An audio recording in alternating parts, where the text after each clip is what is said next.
Good morning, everyone, and welcome to the Quantum Leap Futures Morning Leap Session for Wednesday, March the 30th, 2016. My name is Doug McKay. I'm the head moderator and founder of Quantum Leap Futures. Quantum Leap Futures is not a commercial venture. It's a group of traders that come together each day in this live go-to session. We do the pre-market trade plan session, our morning leap, and then during the course of the trading day, we do real-time analysis and trading through the go-to. Put my contact information up in just a minute. It is a subscription room, but before I do that, please read through the disclaimer. Nobody at Quantum Leap is a certified trading advisor. We are retail traders operating within the self-organized learning environment. Past performance is not indicative of future results. Any trades that you see in Quantum Leap are for education purposes only. Please take your own due diligence, your own trade plan, and your own risk metrics. Okay, so my contact information, there's no website, there's no blog, it's just this live every day. Send me an email at quantumleapfutures if you like, at gmail.com if you'd like to come in and check us out. If you like this video you're watching on YouTube, you can do a search and find over 300 days of these pre-market sessions. You will need Skype, so send me a contact request at Doug_McKay. I'm the one from Windsor, Ontario, Canada.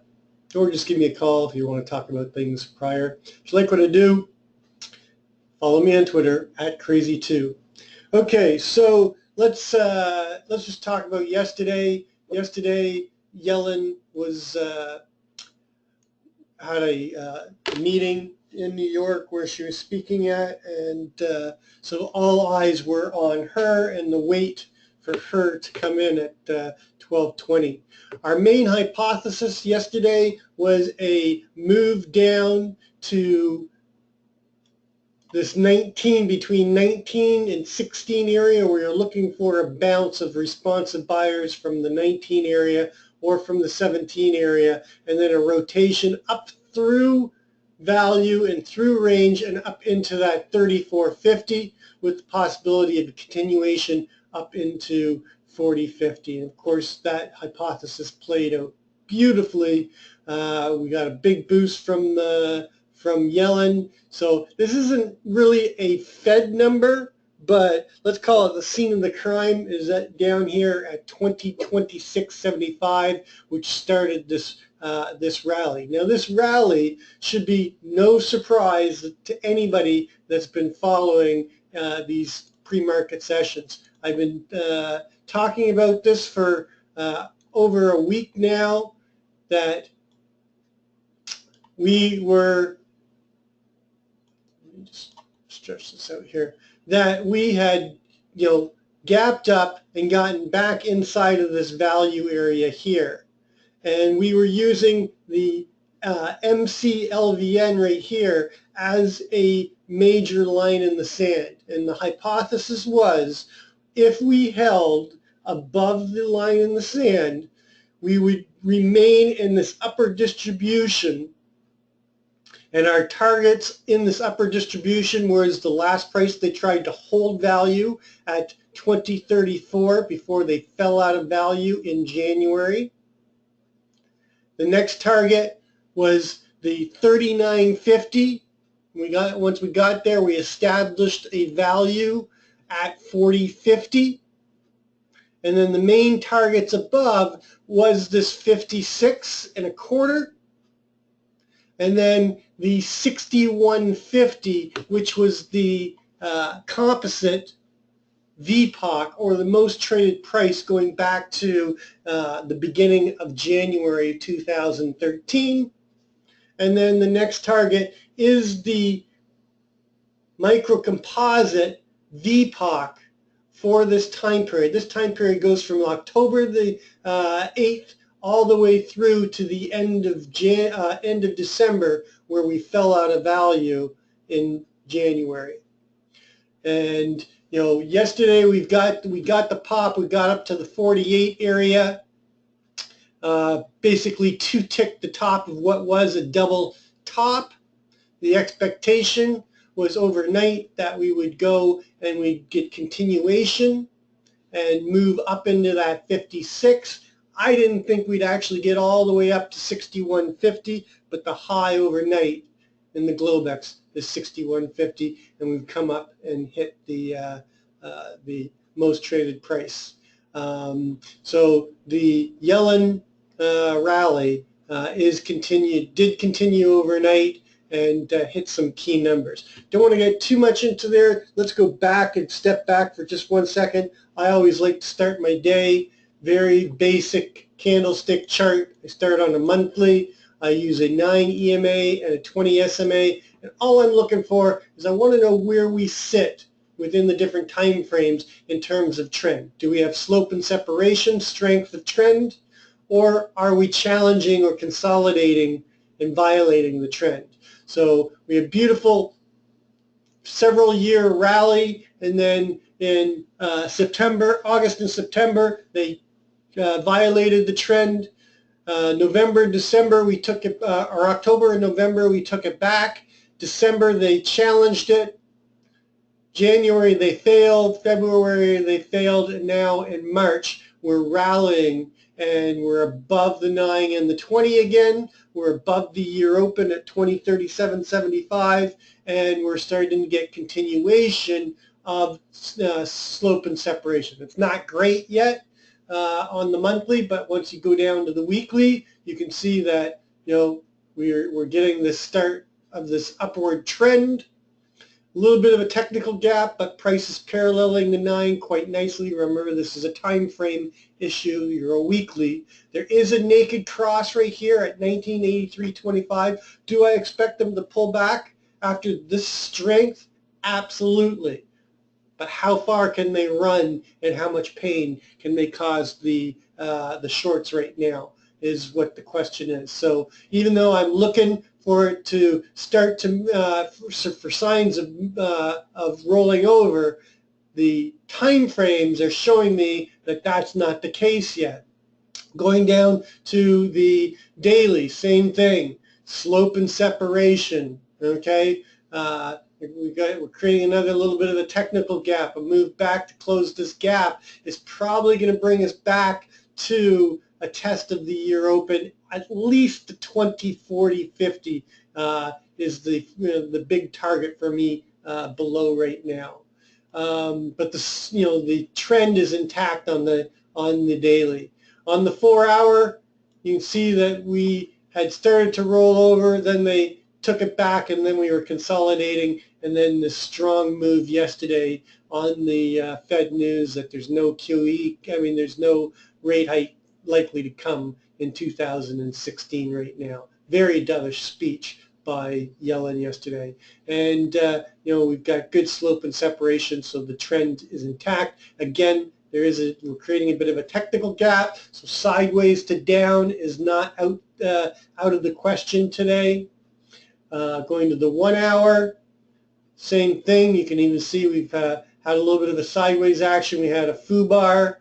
It wasn't quite a foo bar, a little bit lacking in volume, but Mr. Sneaky and a little bit of weakness coming in. Didn't quite get down to close the gap. But the overall is still to the upside. To the 30-minute, same thing. Everything is pointing, okay, to continuation of trend still. A little bit of weakness in the 15-minute. We're challenging, but we've taken it back, and we're above the 9 and the 20, so we could get continuation. And then on the 5-minute, we were starting to get this downward trend, and they took it back on the news. ADP came out better than expected. Not great, but better than expected. And now we're still above the 9 and the 20. So even though we're seeing some flattening out, the trend is still pretty much intact to the upside. I'm expecting that we could see the 61.50 and 63.50 in the RTH session today. I've got some key levels to keep in mind to do that. Don't forget, gold rolled over today, so roll your gold to your M contract, the June contract. And then let's take a look at the news. As I said, the ADP non-farm employment change expected 195 came out at 200. Yet last time it was 214. So it was a beat, but it wasn't really a big beat. No more news until 10:30, where we get the crude oil inventories. That should be something that could mark significant. We do have 2:35. We have Patterson from Canada, the Governor Council, speaking. Don't know if it's going to move the market, but something to keep an eye on. So let's take a look at that structure again and see where we are. So right now we're trading 59. We're below the overnight high at 61. We've got the CLVN, and there's a naked VPOC and a naked close down at 55 area. What is it? It's 55 and a quarter. So 57.50, although it's not going to be a key line in the sand, it's going to be an important level, because if we get below that, I fully intend to come back and test this microcomposite VPOC at the 56 and a quarter and take out that naked VPOC at 55 and a quarter. The key line in the sand for us today is going to be this 52.75. Below the 52.75, I'm looking for them to come back and test the open and close the gap.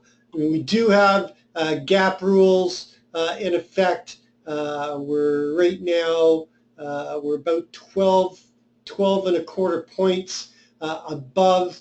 That has about a 14 to 16%, if my memory serves me right, probability of being filled. So it is a lower probability. I'd have to check the study. I haven't checked it in a while. So 59 and a quarter. We still have lots of time to trade, but 59 and a quarter, and the open or the close from yesterday, 47.50.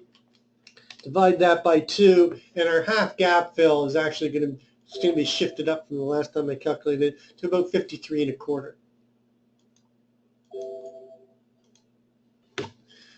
But the key here is, if we hold this 52.75, we come down here, we rotate down and chop around, and then find the responsive or initiative buyers, I should say. I'm expecting to rotate back up into 61.50, take out that Globex high, and test the 63 and a quarter. 97% probability taking out the overnight high or the overnight low. The overnight low is 46.75, so we're a lot further away from that than we are from the overnight high. So if we get below the 57.50 and we don't bounce off the 55, 56 level, then my hypothesis will change, and I will look for them to come down here and test the 52.75, and any failure of the 52.75, I'm looking for it to come back down and fill that gap and take out the overnight low at 46.75, with the probable, if possible, a move down into the 40.50 again. If we get back below the 48.50, targets below are obviously the overnight low, 46.75, and this 45.75 with a test of the lower side of that balance at 43.50. I'm actually going to be watching 42.50, which is the microcomposite value area high of the value that we just broke out of.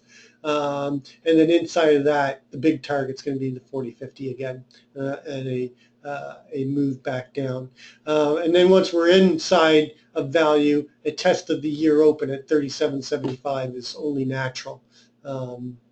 And possibly a return to the scene of the crime down at that 26.75, and where they found value the last 3 days to pop this and take us up into that ultimate destination at 61.50.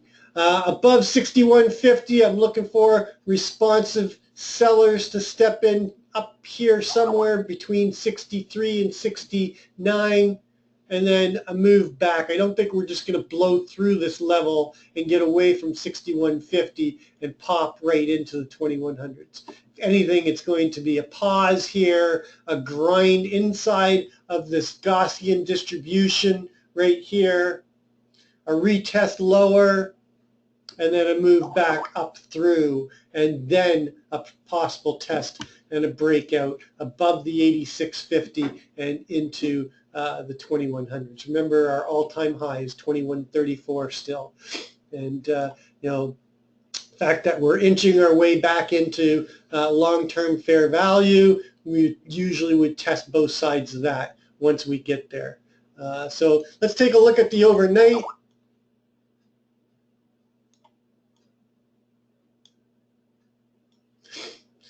So our overnight high is right at our composite VPOC.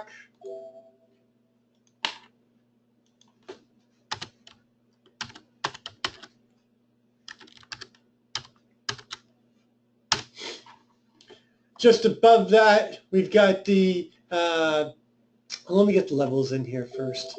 So we've got the overnight VPOC, which is not likely going to shift to 57.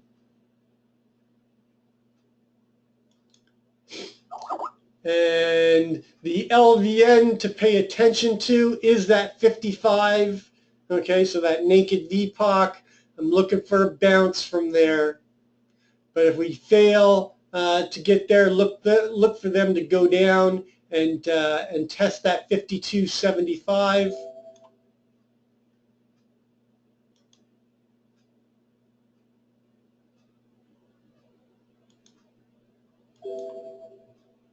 And take out the half gap fill. It gets pretty thin down here, all the way down to 51.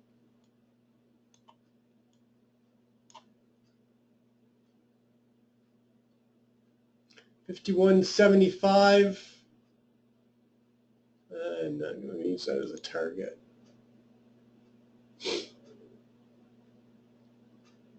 That's a funding target. And then, of course, we're going to have the, there's not much more information I need. You got an HVN down here in the lower distribution at 48. That's basically the high. And then below that, you've got the gap fill and the overnight low at 46.75. And that's all the information I need on that.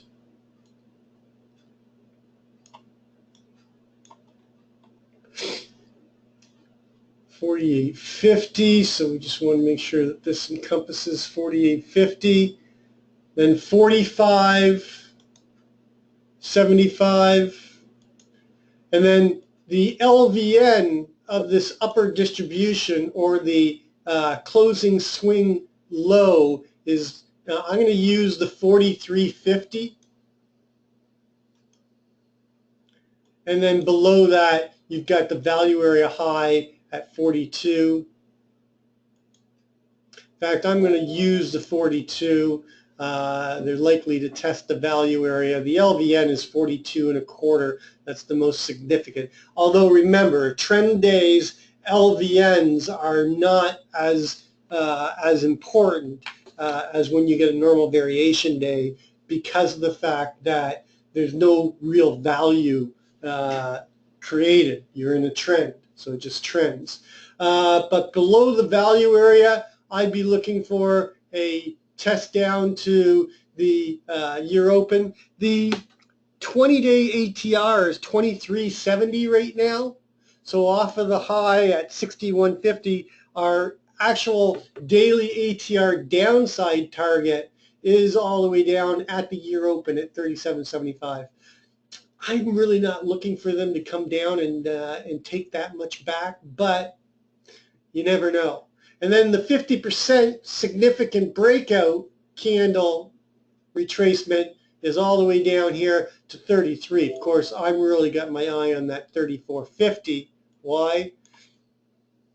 Because that 34 and 34.50 were both microcomposite VPOCs.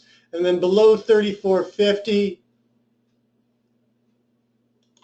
we got this LVN area that starts at 3075, and then below 3075, they return to the scene of the crime at 2675.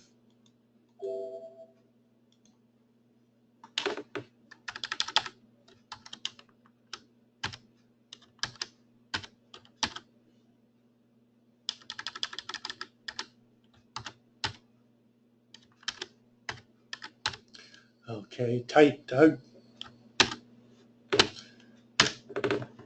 Okay, and then the VPOC from yesterday at 25. There's a 2275, basically right at the open of yesterday, and then below that you've got the value area low and the range low at 19 with that CHVN. And then our line in the sand still holds down here as key support. This is the next big key support area.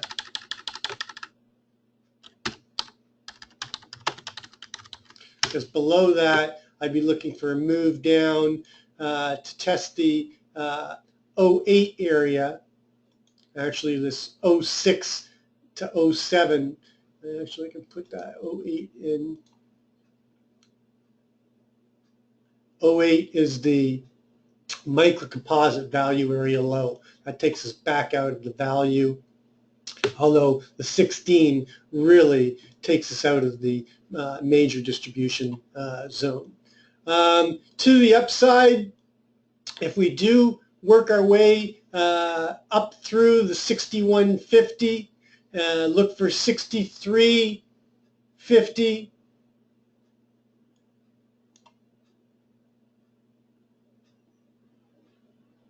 There's a 6475. Why did I have that written down?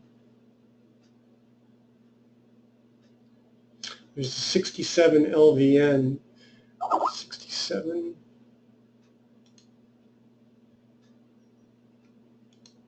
And then our daily upside target is up at 70. We have that microcomposite VPOC and the CHVN at 69.75.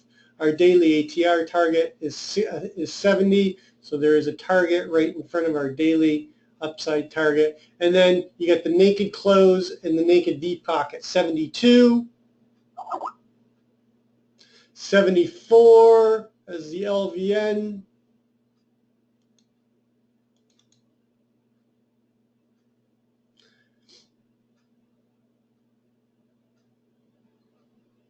I'm actually going to use 77.25.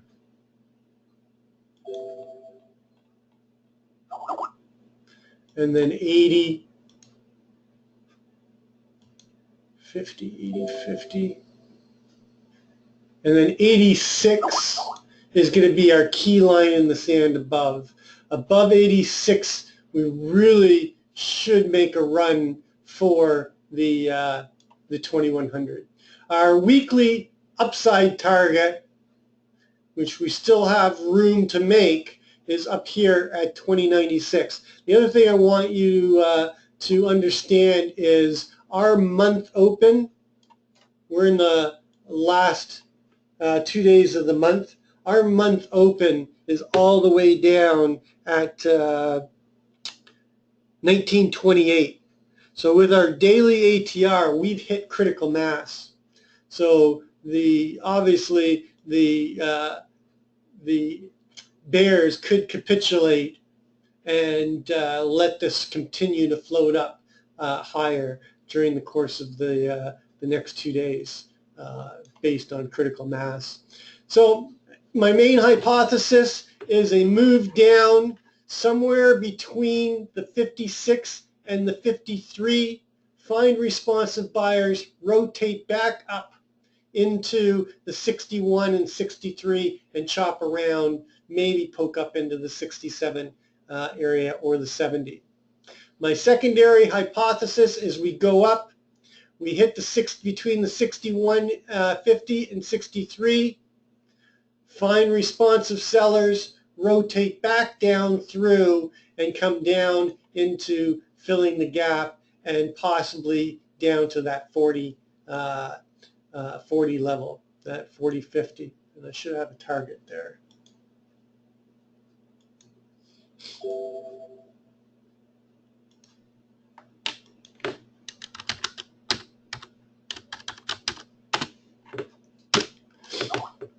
So those are my two hypotheses. My third hypothesis, initiative buyers step in on the open. We leave the overnight low alone, and we immediately go up and get a continuation day and move up into the 70s, possibly even test the other side of that balance at 77.25. So again, my main hypothesis is a move down to somewhere between the 55 or 56 and 52 level. Find initiative buyers, rotate up into the 61, 50, 63. Secondary hypothesis is a move up on the open, find responsive sellers, and then rotate back down through to take out the gap and down and test this 40 between 48 and 40.50 area.